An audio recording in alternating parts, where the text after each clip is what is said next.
너희에게 평강이 있을지어다. 아멘.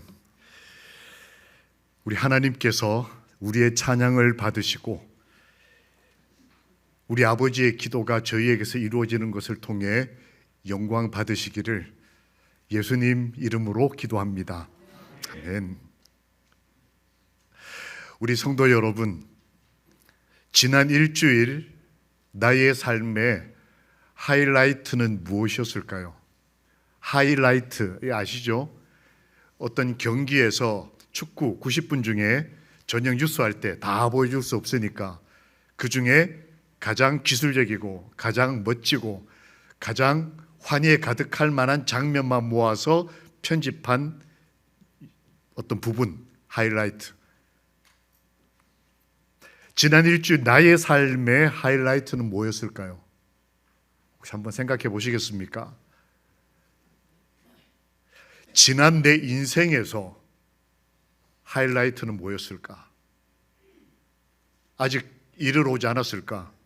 아니면 그때가 내 인생 가장 빛나던 시절 언제였습니까? 어떤 사람은 뭔가를 먹을 때 내 인생 하이라이트다. 이렇게. 하이볼이라고 하는 음식을 먹는 그 음식점 이름이 내 인생의 하이라이트예요. 뭐 그럴 수 있죠. 최고의 음식, 뭐 미슐랭 별 몇 개, 거기서 밥 한 번 먹었다. 이거를 이렇게 프사에 이렇게 SNS에다 올리고 그 자랑하는 꽤 열정적인 청년들 많습니다. 어떤 사람은 내 인생의 하이라이트 인천 계양이다.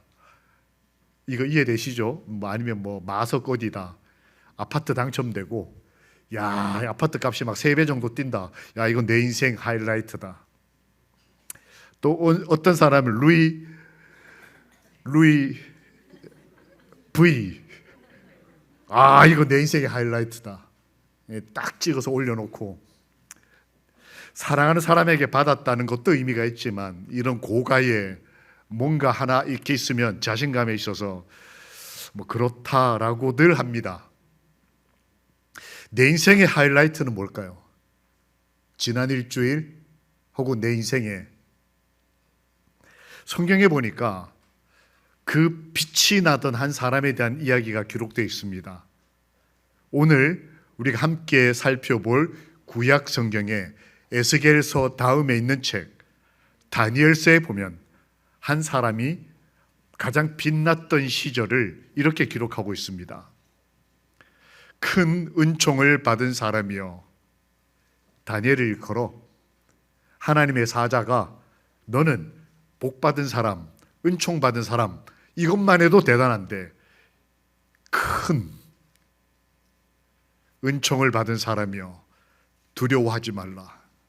평안하라, 강건하라, 강건하라. 하나님의 천사를 만나는 것만 해도 땡큐인데 하나님의 영이 우리를 말하기를 내가 지금 아파트가 당첨이 됐는지 좋은 음식을 먹었는지 좋은 옷, 좋은 가방을 들었는지 보다 하나님의 은총을 받은 사람, 그러니 두려워하지 말라. 평안하라, 강건하라, 강건하라. 다니엘이라고 하는 책에는 여러 가지 하이라이트가 나옵니다. 사실 다니엘이라고 하는 사람은 90년을 넘게 살았는데 성경에 보면 아주 짧게 그의 인생이 요약되어 있고 이 다니엘서를 주석한 본교 주석 서론에 보면 다니엘의 인생의 하이라이트, 가장 빛나던 것들 몇 사건들을 기록한 것이 다니엘서라고 요약하고 있습니다. 하이라이트. 그 유명한 한 당대 최고의 지도자가 뭘 봅니까? 계시를 봐요. 세계사, 자기 나라로부터 앞으로 이르러올 세계 강대국들에 대한 계시를 봤는데 무슨 뜻인지를 이해 못했을 때 다니엘이 그 뜻을 해석해 주므로 그 인생의 하이라이트가 비쳤습니다. 그 다음에 그가 한 위기에 봉착합니다.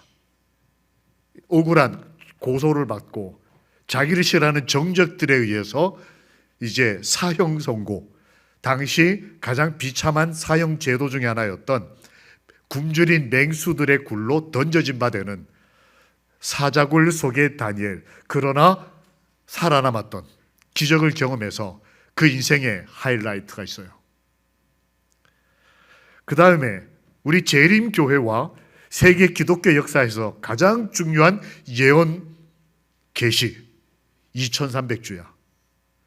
그와 관련된 세계사에 관련된 여러 예언들, 이거 다니엘의 인생에 있어서 가장 빛나던 순간이었을 겁니다.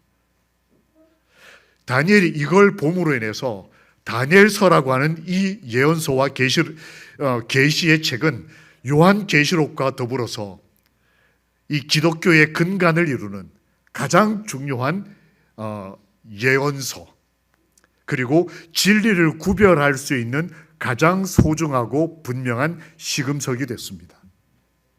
내가 뭔가를 봤을 때 그게 인류 역사의 정의와 불의를 구분하는 기준점이 된다면 그 얼마나 인생이 멋지겠습니까? 다니엘은 단순한 법률적 정의를 넘어서서 인류 사회에 있어 가장 중요한 시금석을 본 사람. 야, 이거 하이라이트죠. 이게 다니엘의 주요 포인트들입니다. 그런데 인생은 하이라이트만 있는 게 아닌 것을 우리는 압니다. 만약 여러분 매일 우리가 사자굴에서 산다고 생각해 보십시오. 지금에 와서 우리가 생각하니 다니엘이 멋졌다, 야 사자굴에서 살아남았다, 대단한 놀라움이지만 매일 밤 우리가 사자굴로 던져진다고 생각해 보십시오. 그 스트레스 누가 감당하겠어요? 여러분 큰 세계사의 역사의 계시를 봤다, 이 대단히 영광스러운 일이었겠지만 그거 해석하려고 다니엘이 목숨을 걸고 자기 친구들과 함께 금식 기도하면서 하나님께 매달렸어요. 여러분 이런 압박감을 매일 느낀다고 생각해 보세요. 아무리 그게 하이라이트여도 그 뒷면에 있는 그 부담감, 이거 누가 감당하겠습니까? 저 2300주야는 또 어떻고요? 저거 공부하려고 그러면 박사 논문 몇 개씩 써도 부족할 만큼 아직도 다니엘 11장 12장은 우리 재림교회에 있어서 상당히 많이 연구돼야 할 분야들이 있는 그런 책입니다. 이거 평생 연구하라 그러면 여러분 이거 연구해서 박사학위 받으면 구원해 줄게 이러면 여러분 재림교회 나올 만 하시겠습니까? 다른 종파에는 이거 공부 안 해도 예수 믿으면 구원 받는다는데 그 간단한 걸 놓고 저희 교회는 왜 이 복잡한 역사 연구와 그 다음에 이 계시 연구를 통해 하나님에 대한 신앙의 정당성을 확보하고 있는가?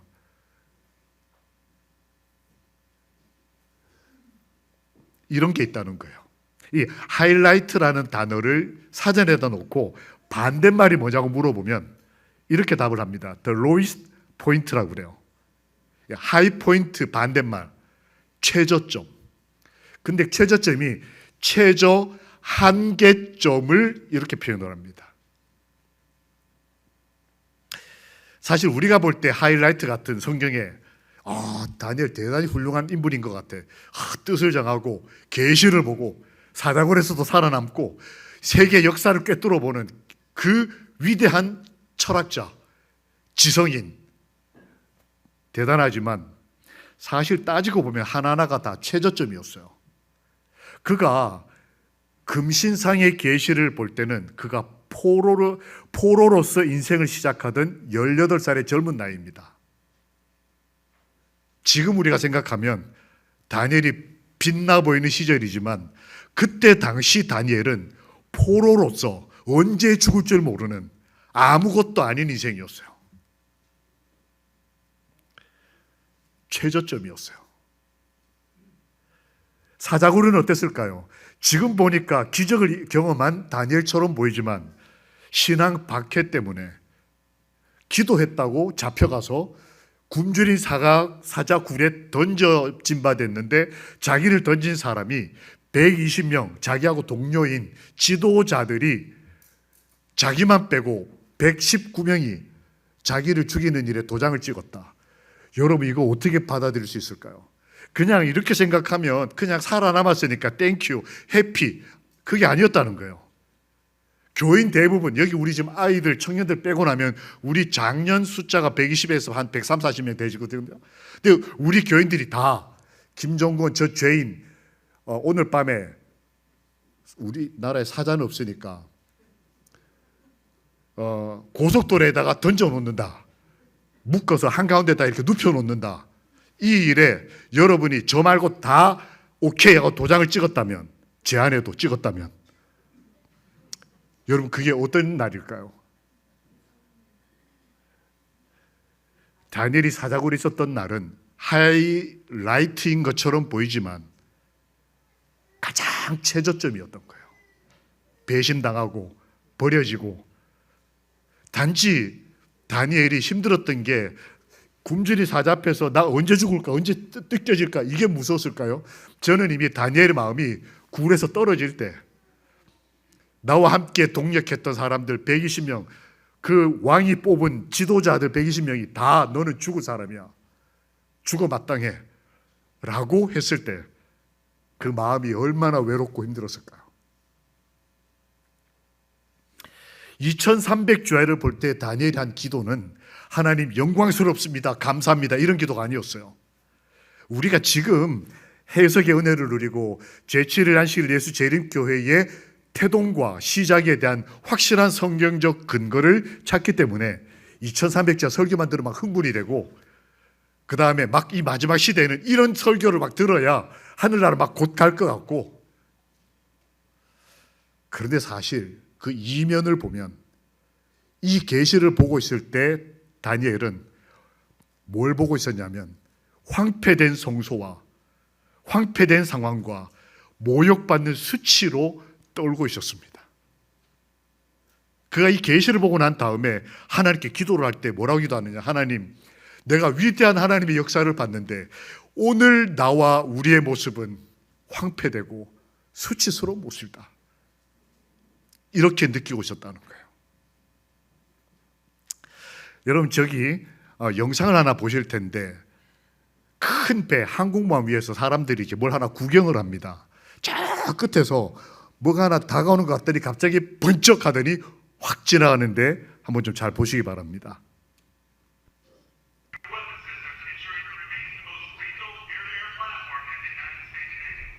저 중간쯤 보면 뭐가 하나 반짝하고 나타납니다. 보이나요?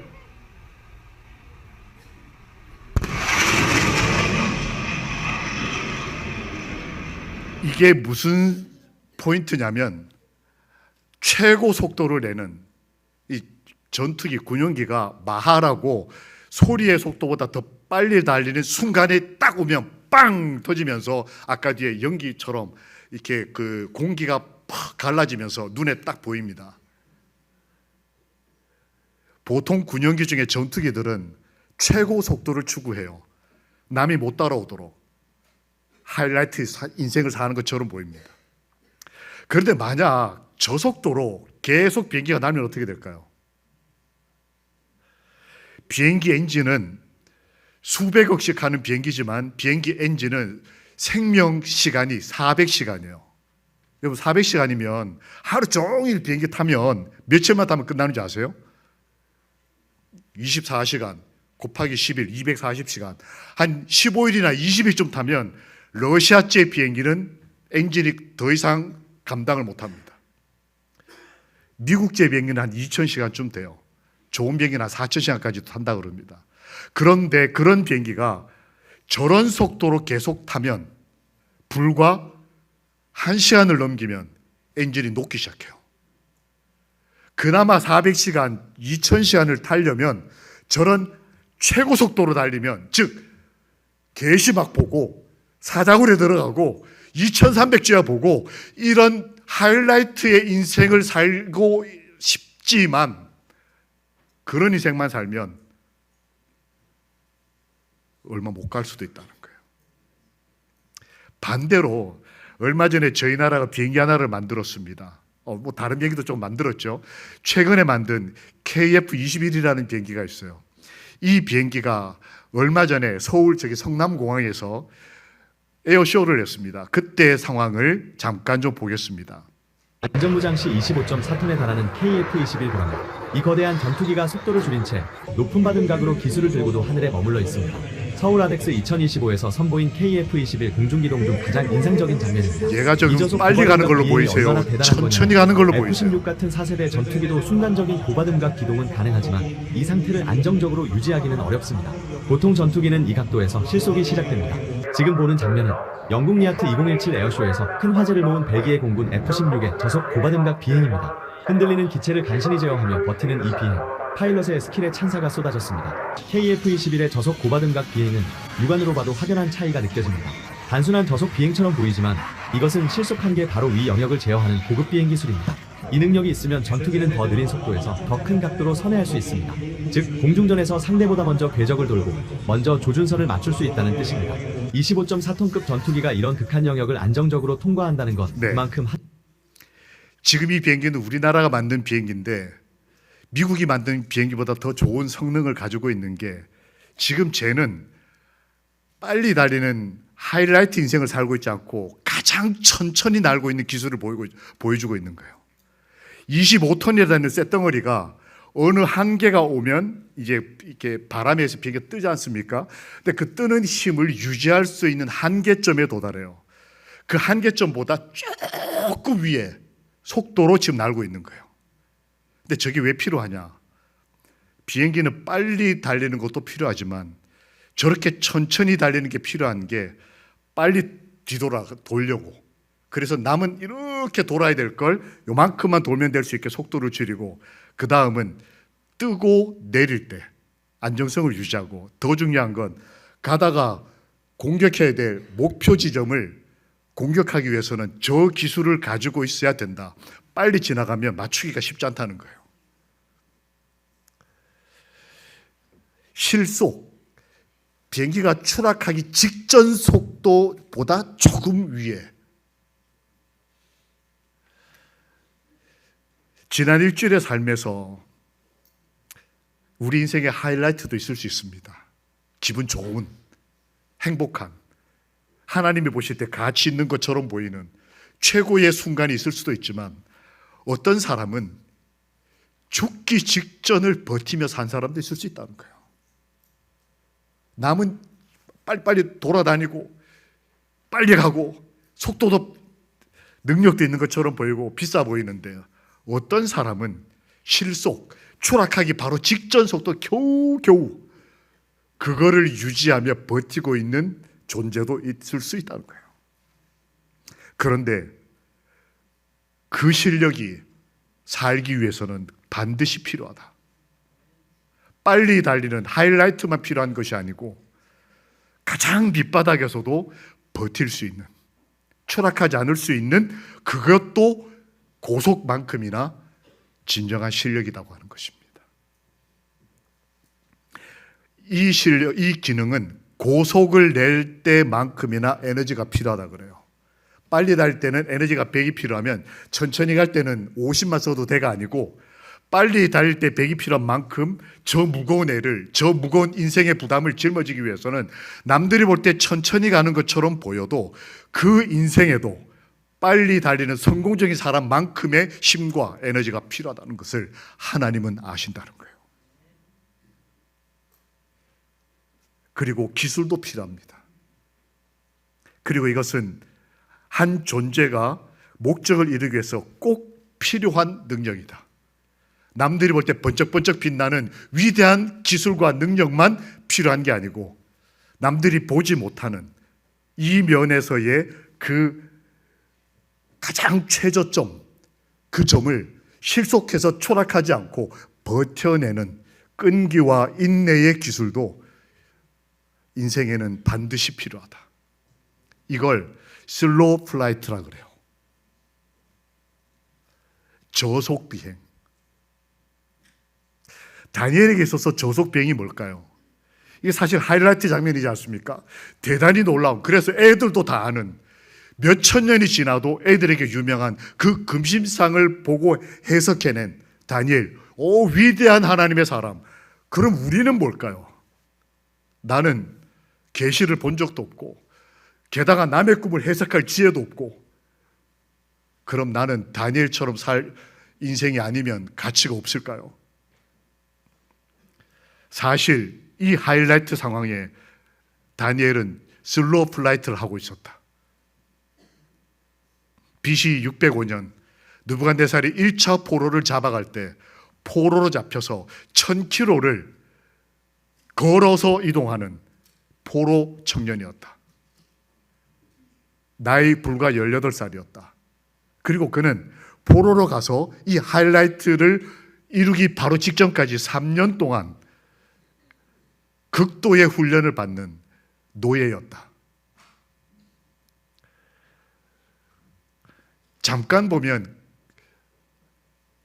아, 참 다니엘 대단한 사람이야 라고 이해할 수 있지만, 그 다니엘의 이면을 보면 부모님이 죽는 것을 봤고 교회가 불타는 걸 봤고 나라가 망하는 상황에서 1000km를 몇 주에 걸쳐서 포로로 잡혀가는, 포로가 귀환할 때 기록을 보면 1년이 걸렸다고 기록이 되어 있어요. 그 긴 시간을 끌려가서 3년을 훈련받았던 그 사람이 그걸 버텨낸 거예요. 그런 다니엘에게 하나님이 빛나는 순간을 주셨던 겁니다.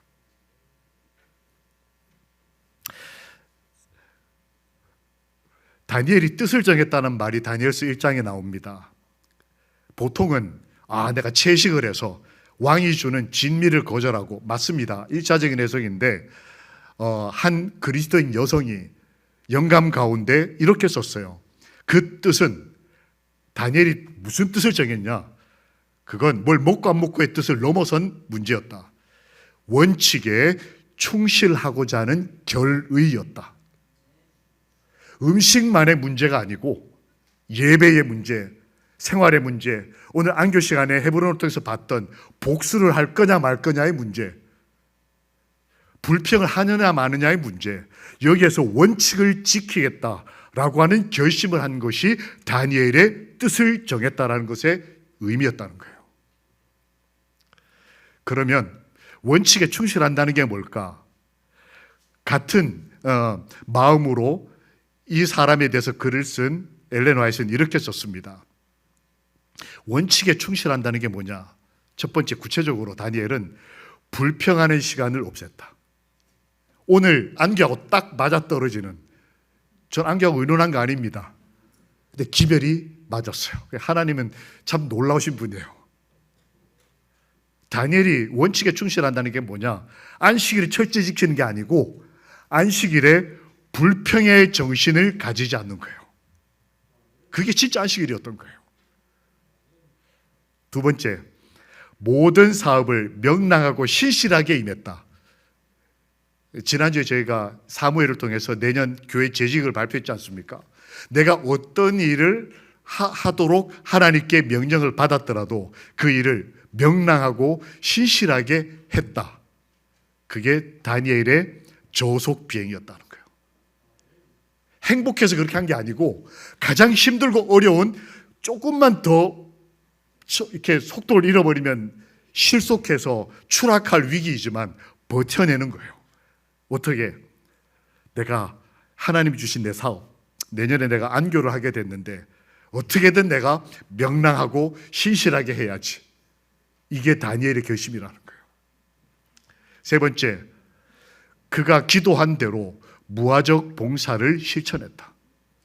그래서 또 다른 표현에 보면 그는 기도를 실천했다, 이런 표현이 나옵니다. 기도를 했다가 아니고 기도를 실천했다. 이 말은 기도만 하는 게 아니고 내가 기도한 것을 실제 삶에서 그대로 적용했다. 이게 죄인 목사인 저하고 달랐던 점이에요. 저는 기도하는 게 꽤 많습니다. 근데 기도를 실천하는 것은 별개 문제라는 것을 깨닫는 죄인이에요. 우리가 하나님께 드리는 기도 중요합니다. 그런데 다니엘은 그 인생이 가장 힘들 때 뭘 버티면서 해냈냐면 기도를 실천하는 걸 조용히 했다는 거예요. 그 버틴 힘이 진짜 에너지고 진짜 기술이고 실력이었다는 거예요. 그런 사람한테 하이라이트가 있는 것입니다. 그리고 다니엘의 결심 중에 하나는 참된 예배를 보존하려고 노력했다. 오늘날 참된 예배라는 표현 자체를 사람들이 잘 쓰지 않는 시대가 됐습니다. 사람만 모일 수 있으면 예배 방식을 어떻게 더 바꾸고 음악도 별별 음악을 다 쓰고 이렇게 해서 사람들을 자극하고 감동이라는 표현에 섞여 있는 불분명한 출처를 알 수 없는 영감을 사용해서라도 예배를 드리는 시대에, 우상 숭배가 만연한 시대에 다니엘은 참된 예배를 보존하려고 안식일을 보존하고 안식일 학교를 보존하고 교과 공부를 보존하고 기도와 기도를 실천하는 것을 보존하고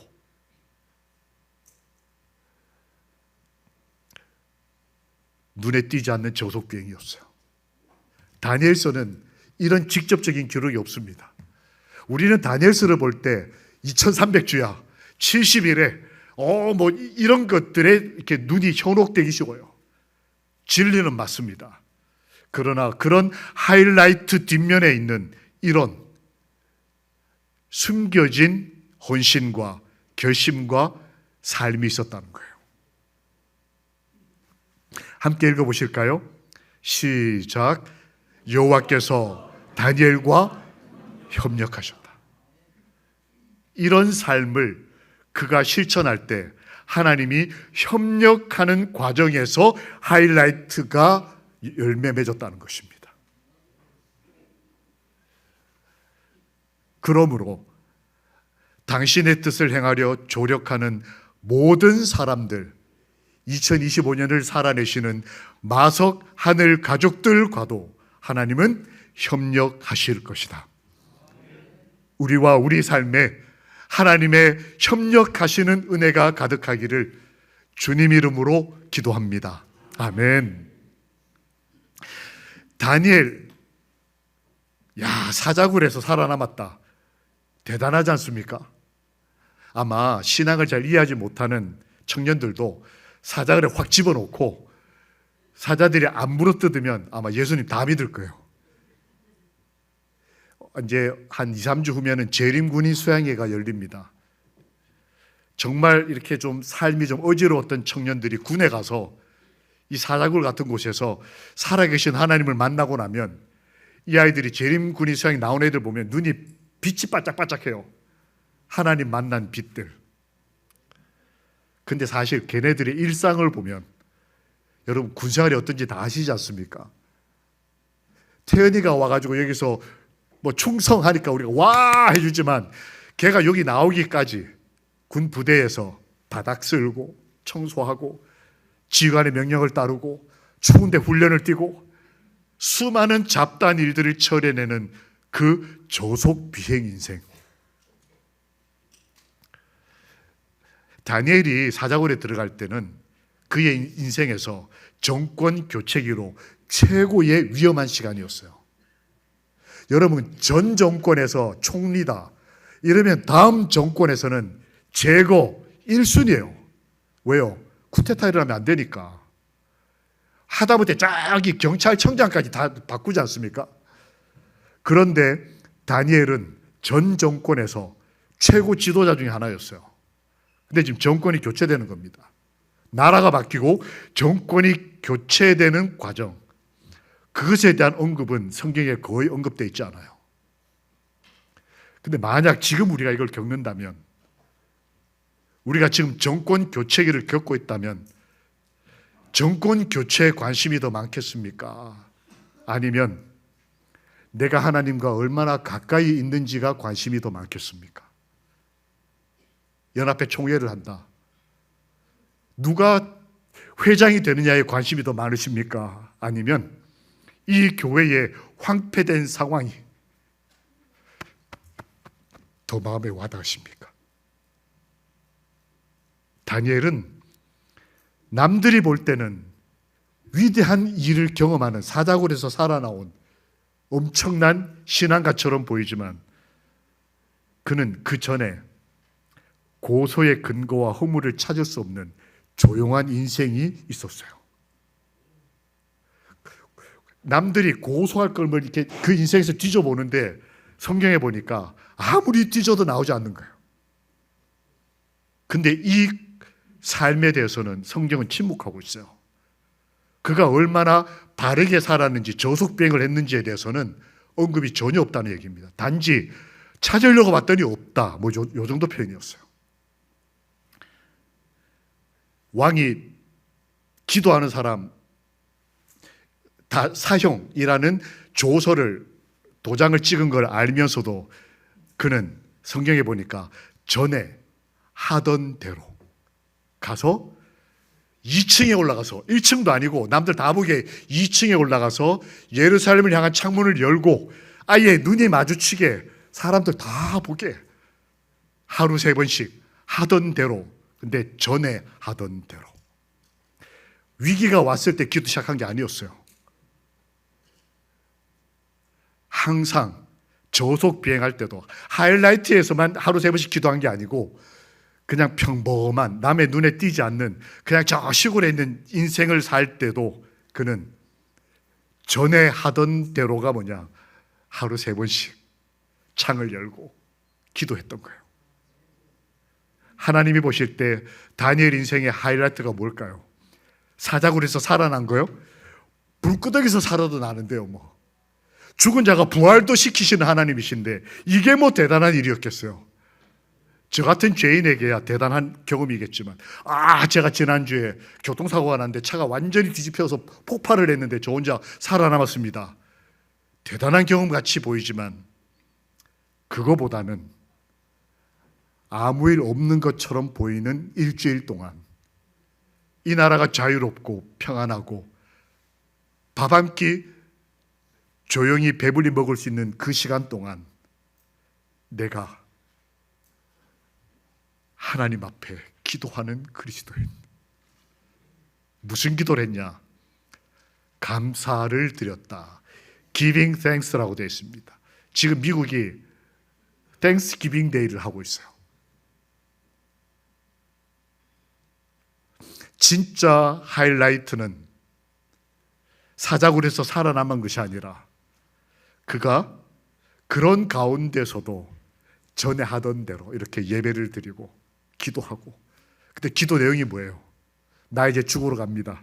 이게 사형 명령. 근데 그 대놓고 이제 거역하고 기도했으니 하나님 제가 이제 순교의 길을 갈 테니 도와주십시오. 살려주십시오. 아니면 제 남은 아내와 아이들 하나님 책임져 주십시오.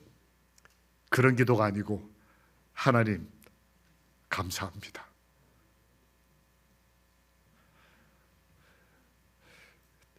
다니엘의 평범한 일상에는 감사의 기도가 있었다. 우리 마석 하늘 가족 여러분, 지난 일주일 나의 삶, 하나님께 보이지 않는, 인류에게 잘 눈에 안 띄는 것 같이 보이는 그런 나의 일상 가운데 나는 그저 버텨냈다고 생각을 했지만 하나님께서는 그런 삶을 주의 깊게 살펴보시고 그런 분에게 이런 놀라운 경험도 선물하시는 우리 아버지심을, 이런 큰 위기도 견딜 수 있고 승리할 수 있도록 축복하시는 분이 우리 아버지심을 우리 믿고 감사하는 안식일 되시기를 주님 이름으로 축원합니다. 아멘. 다니엘은 이 저속비행하는 동안 크게 2가지를 계속 끈질기게 했다는 기록이 나옵니다. 아까 말씀드렸잖아요. 최고 속도로 달리는 것도 중요하지만 오래 못 간다. 그러나 저속비행은 반드시 필요하고 오래 갈 수 있다. 근데 이 저속비행 때도 에너지가 필요하고 기술이 필요하다. 그럼 다니엘은 이 저속비행할 때 무슨 에너지, 무슨 기술을 썼을까? 말씀에 이렇게 기록되어 있습니다. 그는 하나님의 뜻을 알기 위해서 성경을 연구했다. 특별히 예레미야서를 연구했어요. 그걸 평소에 연구했기 때문에 하나님이 2300주야 계시를 줬을 때 그게 뭔지를 이해할 수 있었다는 것입니다.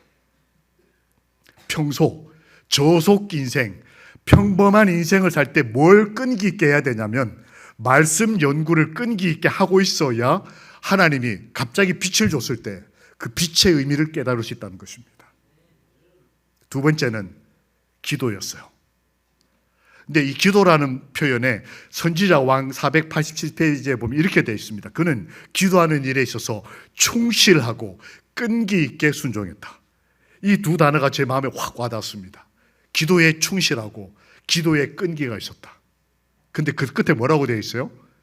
순종했다. 충실하게 기도하는 것, 현대 기독교인들에게 있어서 굉장히 중요한 덕목이 될 것입니다. 위기가 닥쳐왔을 때, 아니면 내가 영광스러운 자리에 있을 때 하는 그런 십자가 위에 예수님 같은 기도 말고 아주 평범한 예수님의 묻혀진 30년 동안 드렸던 새벽 기도의 내용을 우리가 어떨 때는 주의 깊게 관심을 가지고 따라해야 한다는 거예요. 다니엘은 성경 연구와 기도를 통해 저속 비행을 견디고 있었다는 것입니다. 여러분, 내 인생의 하이라이트가 언제 갑자기 임하는지 모릅니다. 그게 영광스러운 자리일 수도 있지만 경우에 따라서는 생사를 넘나드는 어려운 일일 수도 있어요. 병에 걸릴 수도 있고 사고에 접할 수도 있고 자식들의 무너지는 걸 볼 수도 있습니다. 그런 어떤 인생이 찾아왔을 때 그게 하나님 보시기에 우주 거민이 보기에 하이라이트가 되려면 지금 아직 내 삶이 비교적 평안할 때, 아직은 내가 저속 비행을 하고 있을 때, 이때 끈질기고 충실하게 말씀을 보고 기도하는 삶이 갖춰지면 우리도 다니엘처럼 하나님의 은총을 받을 수 있을 것입니다. 2300주야를 본다는 것, 그것은 70년 동안을 버텨냈다는 뜻이었어요. 여러분, 다니엘이 2300주야를 봤다. 그게 우리에게는 의미가 있지만 다니엘에게서 더 의미 있는 것은 18살 때부터 이 계시를 보는 90될 때까지 70년의 일상적인 삶을 버텼다는 거예요. 그런 사람에게 이런 놀라운 계시가 임하는 것입니다. 그는 고상한 품성을 가지고 있었다. 이 저속 비행을 하면서도 고상한 품성을 이루어 나갔는데 그 고상한 품성을 한 그리스도인 여인은 이렇게 기록합니다. 그는 70년 동안 2300주야 놀라운 계시와 세계사를 이해하기 전에 평범한 하루에서 자기를 수양할 줄 알았다. 그리고 자신이 가지고 있는 비천한 성질을 매일매일 버리도록 연습을 했다는 거예요. 얼마 전에 한 장로님이 그러셨습니다. 내가 나이가 70이 다 돼가지만 아직도 내 안에 있는 이 비천함을 내가 버리기 위해서 다니엘이 그랬다는 거예요. 나이 90이 다 됐지만 그는 70년 동안 자기에게 있는 못난 점들 버리기 위해서 노력하고 그 다음에 하나님과 사람에게 봉사하기 위해서 그는 매년 자신을 버리는 결정을 했다. 교회 재직이 매년 바뀌지 않습니까? 그때마다 우리는 알게 모르게 이제 저속 비행을 할 건지 하이라이트로 올라갈 건지 아니면 실속해서 추락할 건지를 매일처럼 갈등을 느끼고 결정을 해야 돼요. 다니엘은 하나님과 사람에게 봉사하고자 자신을 버리는 일을 70년 동안 반복했다. 끈질기게, 충실하게. 그때 고상한 품성을 얻을 수 있었다.